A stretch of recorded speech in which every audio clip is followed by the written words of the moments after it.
Welcome to Hello Port Hueneme. I'm your host Tom Dunn, and I'm with Laura Hernandez today. Welcome to the show again. Thank you, Tom. We're doing the City Council review, and this was the April 3rd. The April 3rd meeting. And we're going to do both the Housing Authority, right, first, and then the City Council Okay. meeting review. Why don't we start off with the Housing Authority, Tom, and talk about the main issue that was discussed that evening related to the Mar Vista housing complex and the decisions that were made there. Do you want to talk a little bit about that?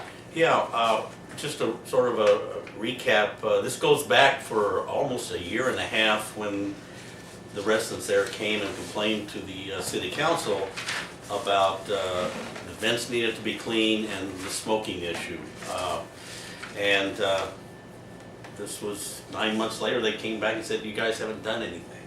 And so the Carmen Nichols and her department got on the job and have talked and looked at the situation a lot deeper than they had originally, and they have made some strides in both communication with the residents there and with how the city staff is going to deal with this. The staff went out and looked at the problem, and they've done a couple things in trying to take care of the smoking problem, which is what's left there. And they have the parking enforcement unit stops by there and tries to look and see if they notice any violations. Okay. There's supposed to be a place outside where people go to smoke that's far enough away so that the smoke doesn't go through the building. And also they're putting in place to where the police are going to spend some time there later in the evening and try to keep an eye on not only the smoking but the common area where later at night they have sometimes people come in there and try to use it for shelter and stuff. So those issues are being addressed. The citizens were there from Mar Vista, which is the part of the housing authority that the city of Port Hueneme runs with, and they were happy with the way it's gone, and they are going to set up their own communication vehicle with the city to see that there is put in place a continuing system that will, take care of hopefully all the problems they have. So if you're a Mar Vista resident, you should be happy to know that the city is going to be stepping up enforcement measures there at the Mar Vista apartments. So that's good news for them. Okay, so why don't we move along then to the Port Hueneme City Council meeting agenda. And I see here that the council voted to proclaim April as Fair Housing Month. So residents may be interested to know that.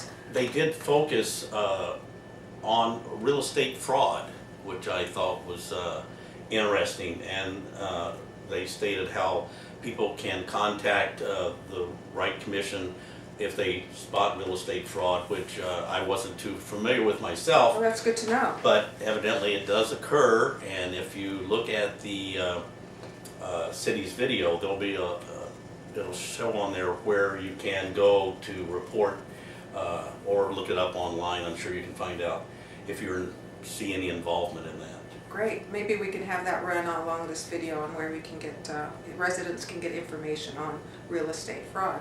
It's important.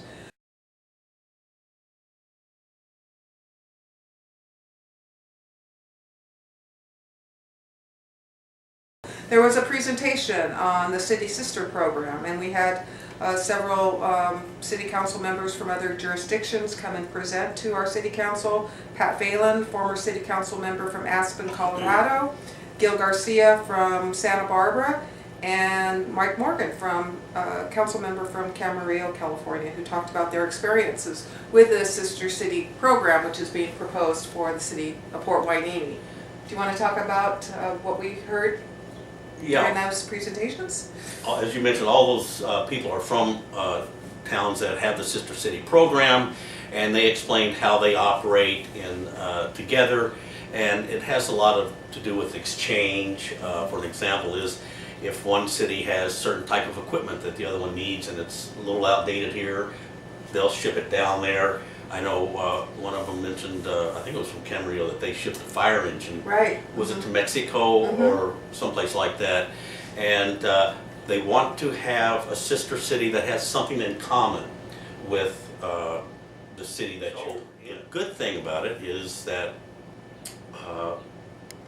one of the gentlemen, I can't remember which one, said it would only cost $500 for the city to become a member of the sister city, and then we can take whatever steps we need to get involved as we see fit and as we can afford it. Right. And sounds like a good project. Well, it can be, and we'll I'm sure get some ideas from a lot of people on it who've had experience with it before. Right.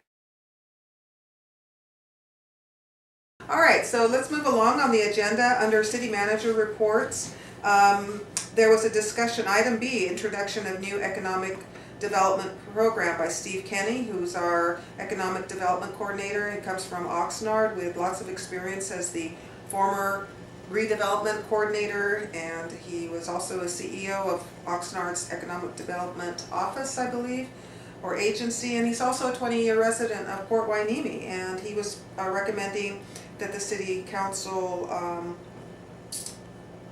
review and adopt a new economic development program. Let me just read some of these things off that Steve said. The first thing, most important, right up front, is take care of the retail vacancies that we have.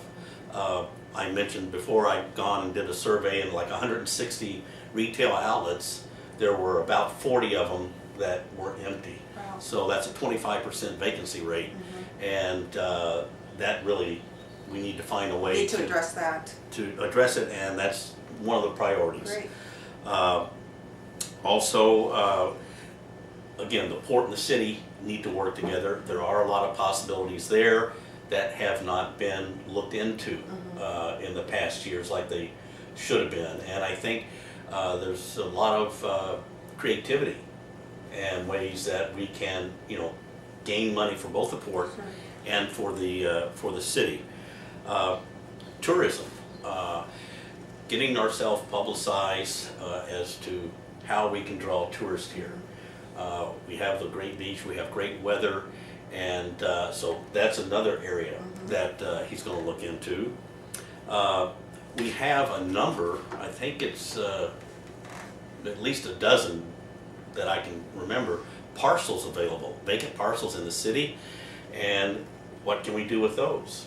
And I think March 9th was the deadline where our interim city manager last year put out the word that these properties were available for development, and I think about 8 of them people were interested in, That's and good. so they're going to be going over those and see if there can be any development in those areas.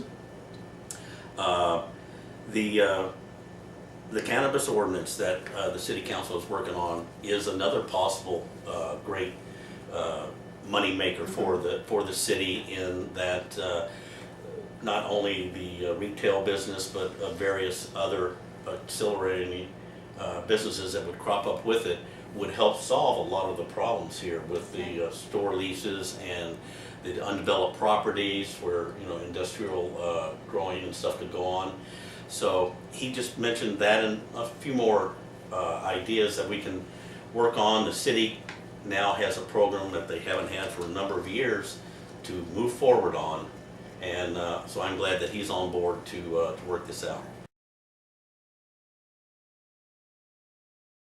So how about the ordinance, the cannabis ordinance, authorizing commercial cannabis activities for medical purposes? That was also on the agenda under item C. Did you want to talk a little bit about that? Did that generate a lot of conversation? It has over the last couple months, and the city has moved forward on it fairly quickly, and they do have an ordinance that they took from a couple other cities, and now they're tweaking it, fine-tuning it. And what they've come up with so far is you know, they pick the zones, the commercial zones and stuff that where the cannabis can be sold, grown, distributed, or whatever. There can be no retail or cannabis operation within 600 feet of a school. That's the only restriction that the state law in Prop 64 had. So we're going to follow that. The days and hours were established. It's Monday through Sunday, and it is from 9 in the morning till 9 in the evening. Okay. And that is, at first there were some thoughts of restricting it, but a lot of people who on miracle marijuana who need it, they work, or they can only get transportation if they can't provide it themselves certain times of the day. So being available as much as you can will help not only the city get more revenue, but it will be a convenience to the people who are using the medical marijuana as advised by their doctors. Are there any building code requirements that they are going to need to meet? Yes. Or safety requirements? There's all kinds of those that are in place. Many of a couple of the retailers have already talked to the city about what they will be putting in place, and the safety and security would include the security of the building, the security outside, proper lighting. There would be a connection with the police department to have 24/7 connection so that they were able to see if anything was suspicious going on. Right. So there is a lot of stuff in place, and again, a lot of this will be changed and modified as we get into it and find out what works best for the location that the people are at. And the other important thing is that the ordinance will only require that the patients bring in a statement from their doctor, a prescription. They will not have to apply for a couple $100 state card to be able to use this service, and the retailer will verify with the doctor Oh, good. Okay. that this is a legitimate prescription. And then the other good thing is the retail outlets will have people there trained to educate and help the people decide what type of cannabis they should use, how much, when, and for what reasons, because there are so many varieties for so many variety illnesses. And so that's all going to be a lot more involved than what I originally thought they would be doing. Yeah. Sounds like they're crossing off a lot of items on their list of requirements. And then I understand there's a public hearing to consider introducing and waiving the first reading of the ordinance. Well, they were planning on doing that at the meeting on the 3rd. There was one little legal point that needs to be resolved about how the licensing and the taxing and all that will be solidified, and as soon as that is hammered out, then they'll have the first reading so that the public can hear it. Then there'll be, I think it's a 30-day period where it's out in the open, and then there'll be the final vote on it, and it'll get going hopefully as fast as we can. So it sounds like a 30-day public review period then. Very good.